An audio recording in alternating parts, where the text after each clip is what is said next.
अपने बैग से एक मीठा सा आम निकालकर खाने लगी। आम खाकर उसने उसकी गुठली खिड़की से बाहर फेंक दी। गुठली सूखी जमीन पर जाकर गिरती है। तभी मौसम बदलता है और अचानक तेज बारिश शुरू हो जाती है। बारिश की बूंदें उस गुठली पर गिरती रहती है और थोड़ी ही देर में उसमें से हरा सा एक छोटा अंकुर निकल आता है।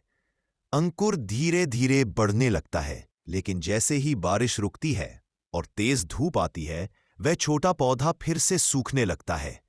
लग रहा था कि अब यह पौधा शायद बच नहीं पाएगा। तभी वहां एक शेर आता है। वह पौधे को सूखता हुआ देखता है और उसे दया आ जाती है। शेर पास की नदी